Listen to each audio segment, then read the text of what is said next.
So the topic of today is the use of film-forming amines for the corrosion control in electrode boilers.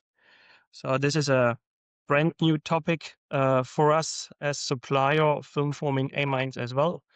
I will go a little bit through some basic informations on the boiler design and also the related water treatment requirements. Some challenges, especially for the water treatment in those applications, and also some basic informations on film forming amine application in that case. And I want to show you some case studies on different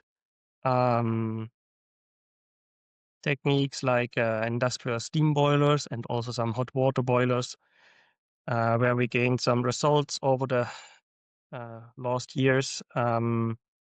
To show you how these amines can also be a helpful addition for the treatment of these, especially electrode boilers. So let's start with the first part.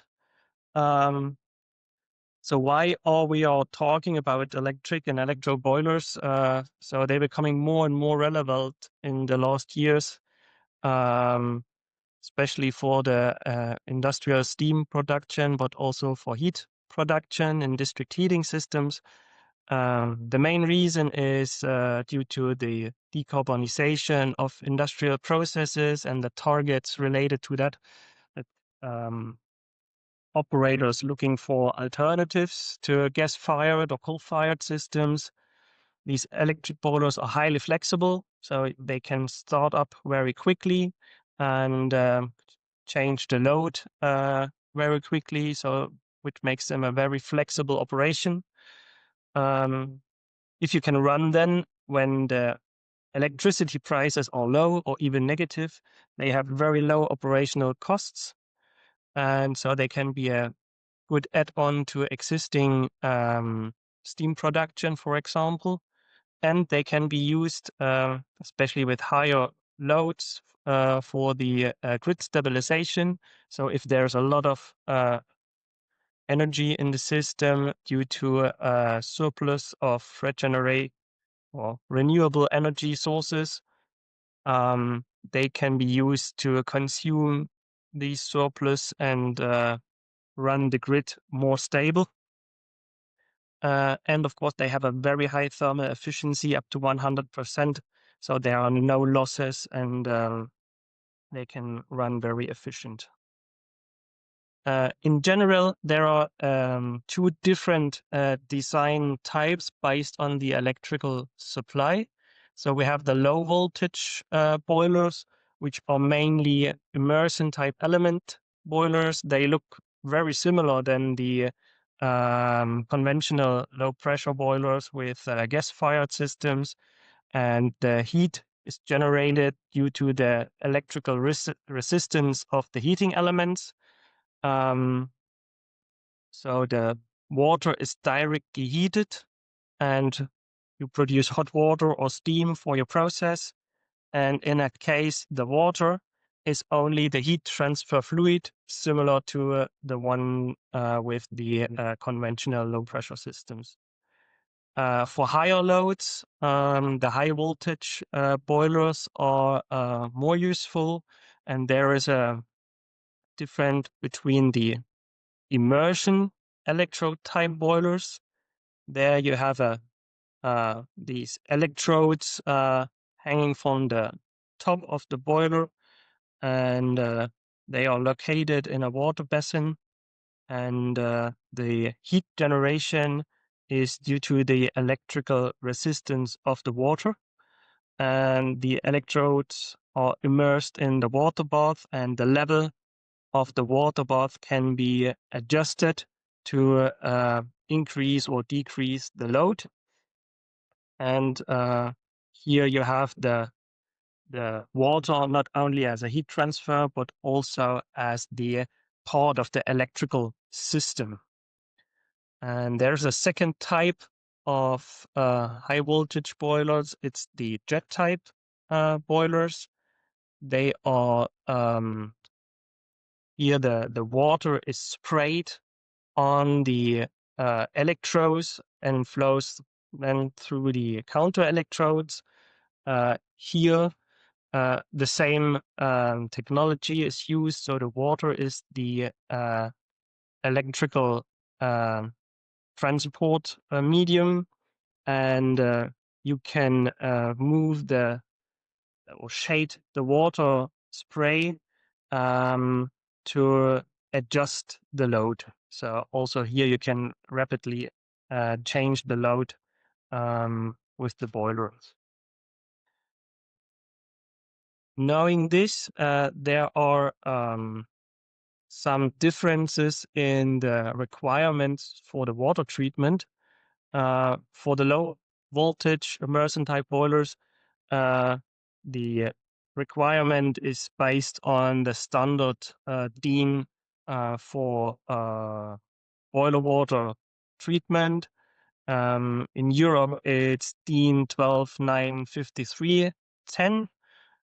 This gives information about the makeup and feed water of low pressure boilers. There are no other specific requirements due to the electric operation of the boiler instead of the gas-fired tubes. For the high voltage boilers, this is a different behavior. So here the water is the electrolyte, and for the immersion type, you have a long contact of the electrode in the water basin. So you need to set a specific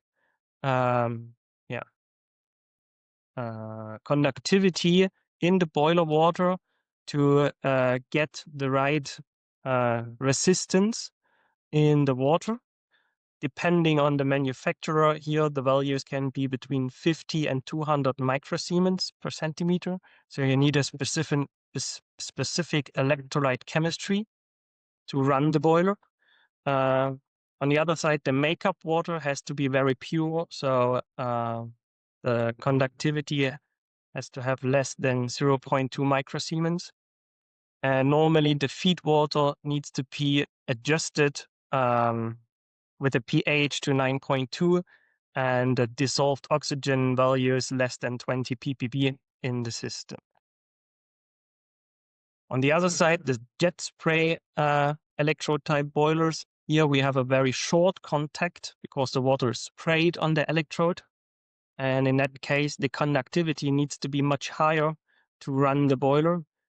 Here, values up to 5,000 microsiemens are used, and this, depending on the conductivity, the boiler design is the capacity of the boiler can be adjusted. On the other side here, the makeup water quality is less important, so also there's also a need for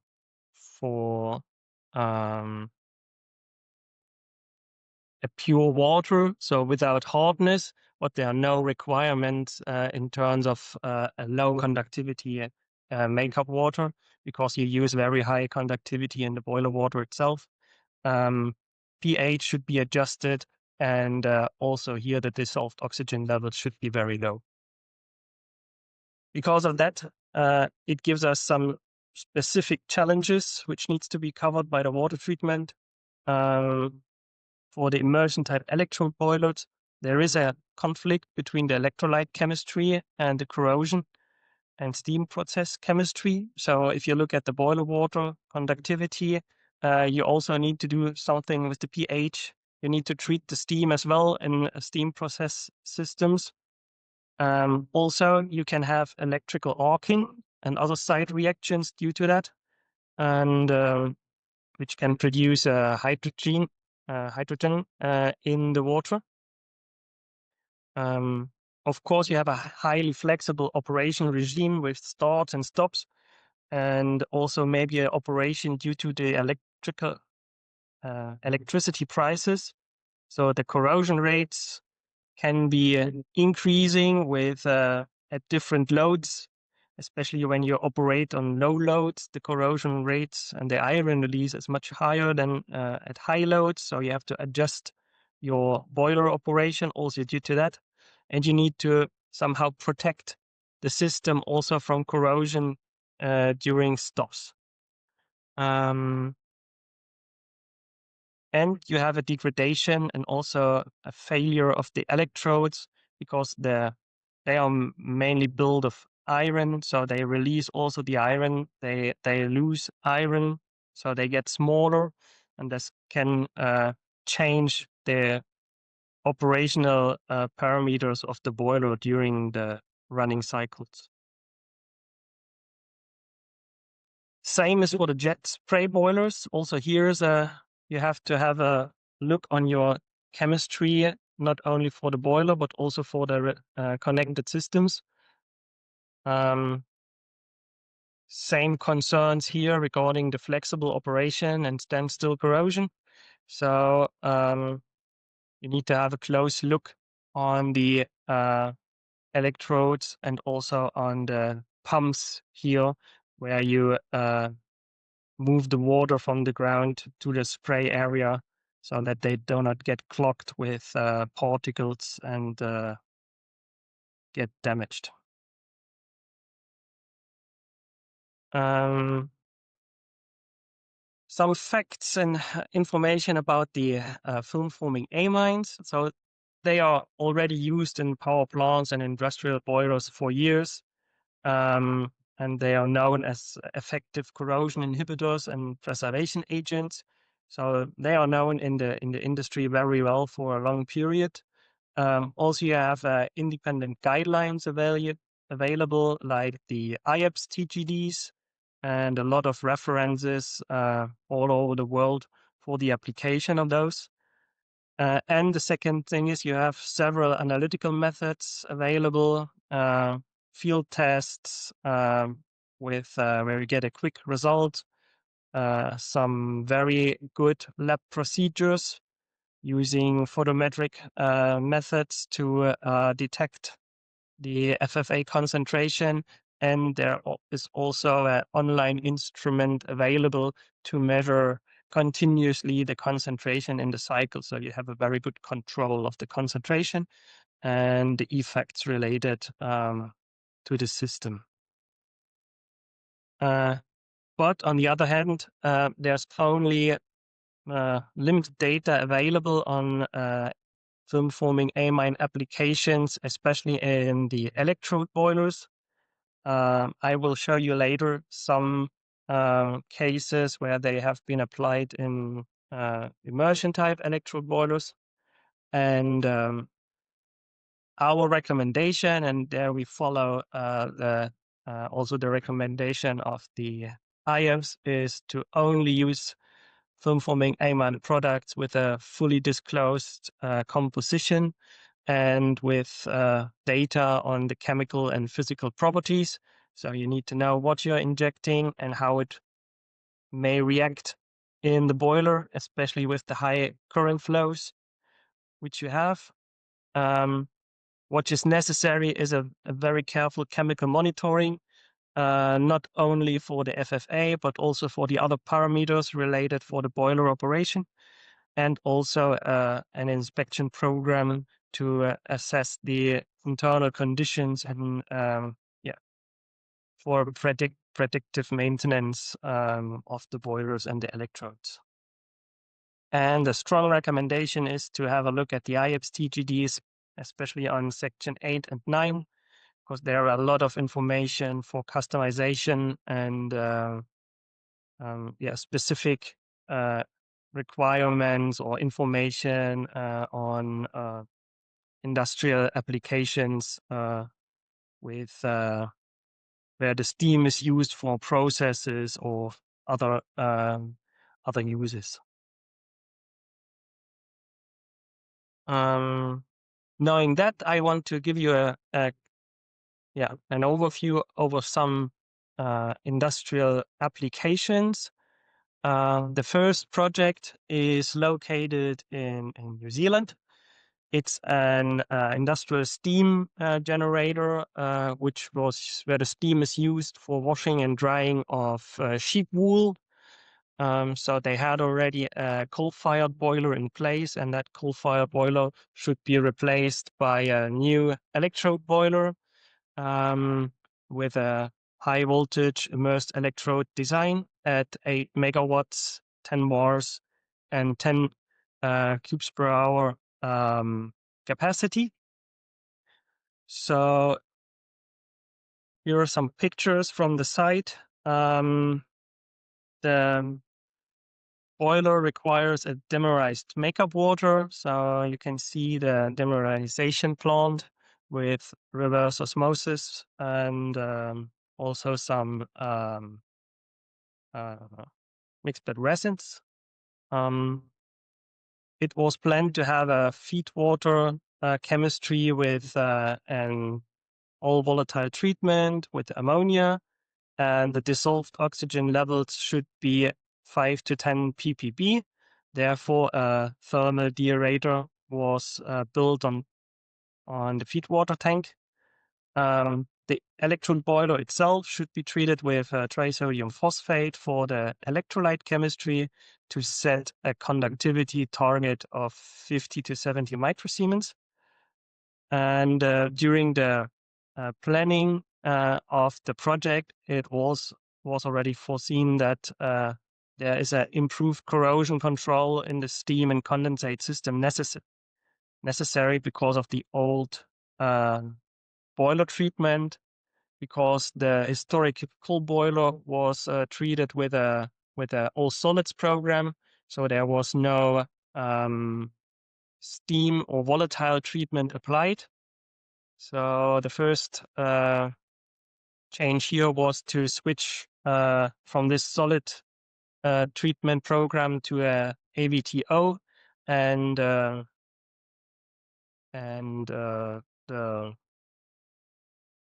FFA even before the commissioning of the electrode boiler. So you get a cleaning of the steam and condensate lines to release loose deposits from that systems and to not flush them in the electrode boiler. During the commissioning, a very poor performance of the deaerator was detected. So the dissolved oxygen levels were much too high, and this related also to problems. But due to a failure in the analyzer, this was not identified during the commissioning, but later. So the boiler water was black. There were a lot of particles in the boiler water, and which leads to a blockage of the water steam analysis systems and filters. So it was a major concern for the overall plant life, and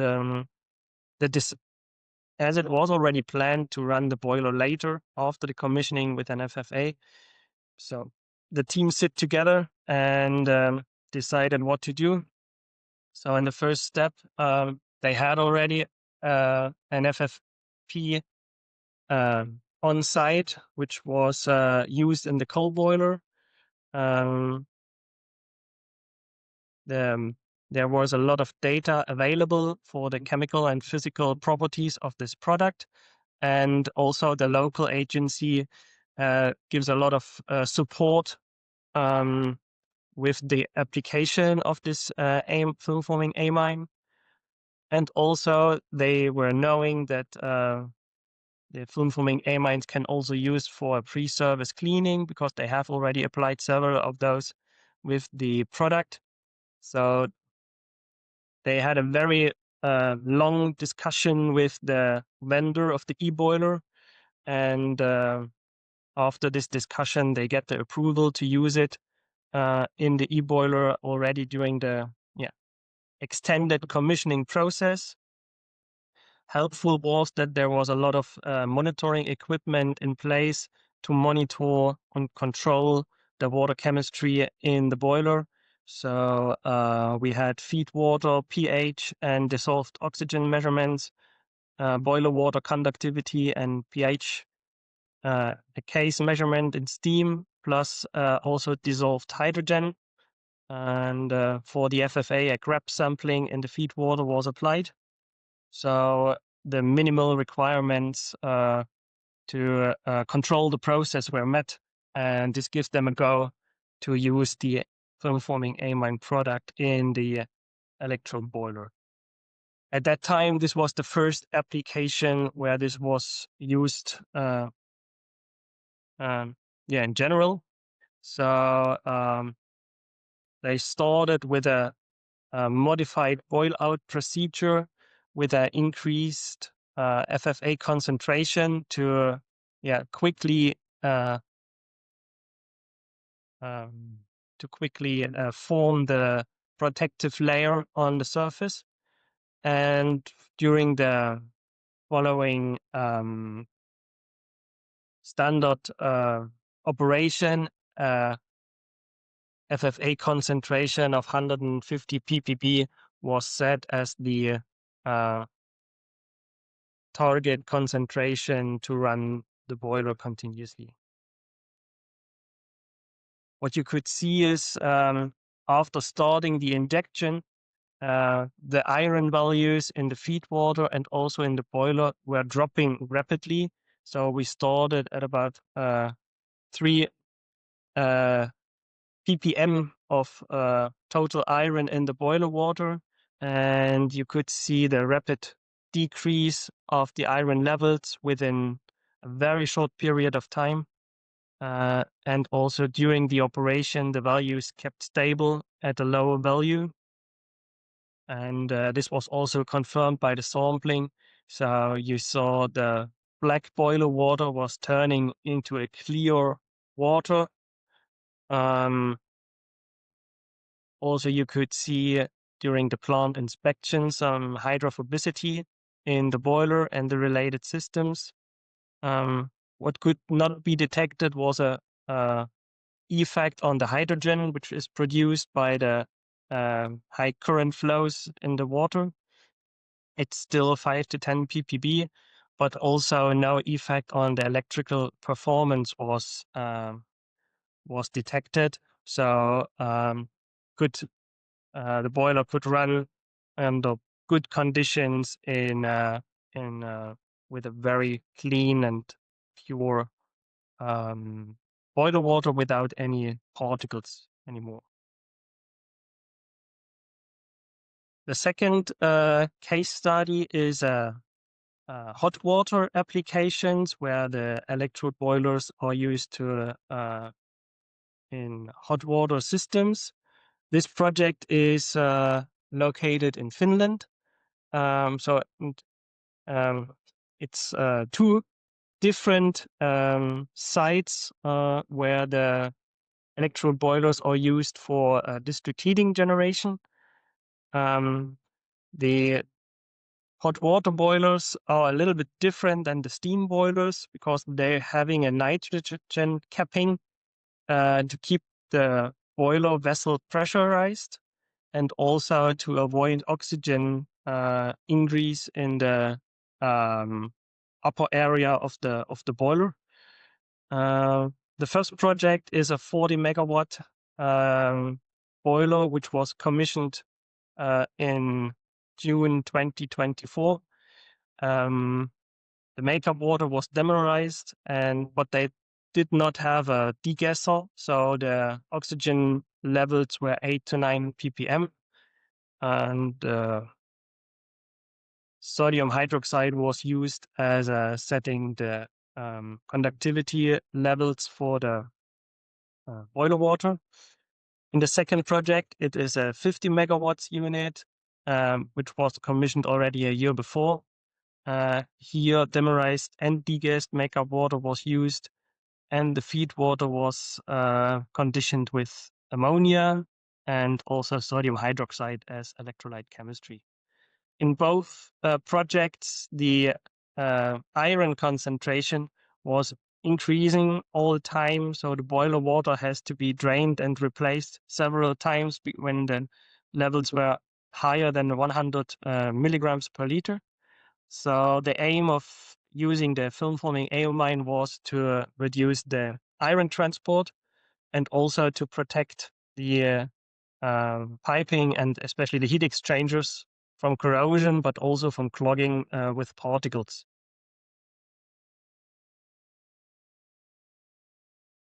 The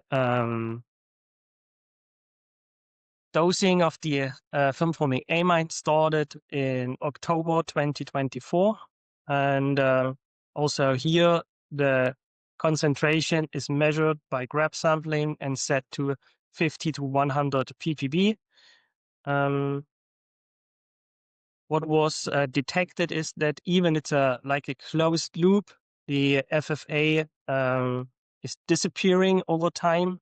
So, which we think is related to a breakdown due to the current flows in the water.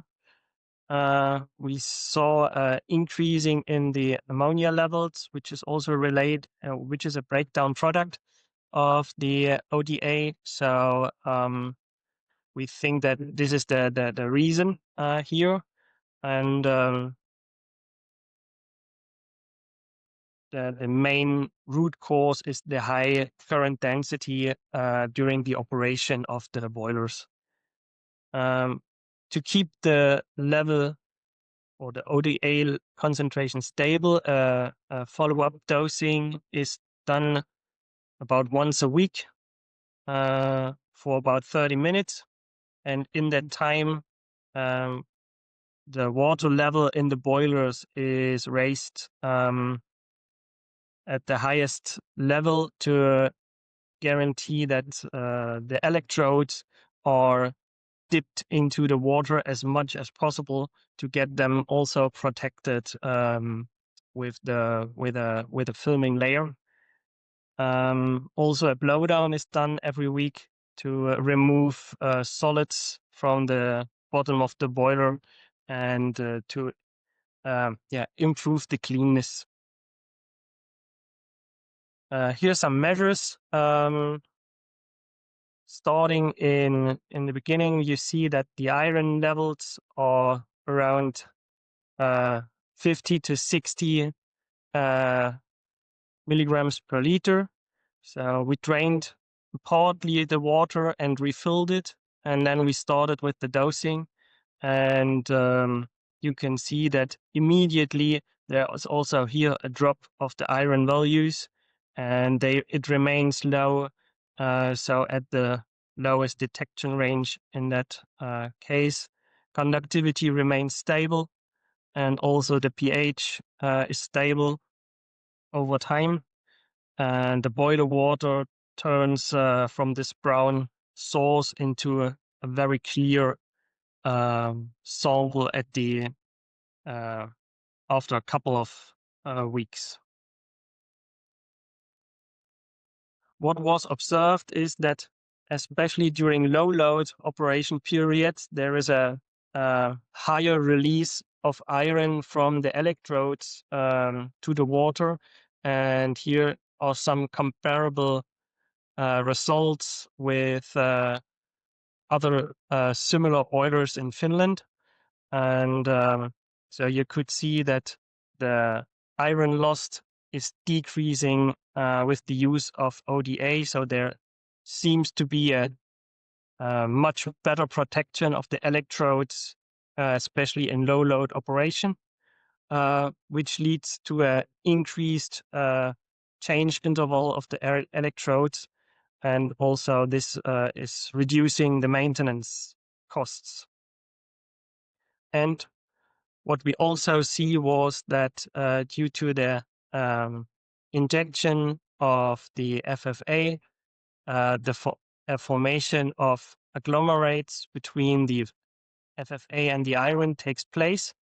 And this leads to a better filtration of those particles from the system. So there's magnetic filters. They were also already installed before the commissioning or before the injection of the film-forming amine, but they were not very efficient because particles were very small. But with these agglomerates, they could be easily filtered, and so the water could be kept inside the system much longer, which is also an effect on stopping the plant and doing maintenance and refilling the water. So I have to say thank you to our partners in New Zealand and Finland, because you can expect that we haven't done this all by ourselves. So thanks to Thermochemistry and David Addison and John Bloy from Vicentia, and also to Jani and Jussi from Finland. They helped us a lot, and they are now very experienced with all of these electro boiler chemistry, not only with the foaming amines, but in general. And if you're interested, also the IEPS is having a working group, especially on the topic of electrode boiler chemistry, and where we discuss all the challenges related with the water chemical operation of electrode boilers.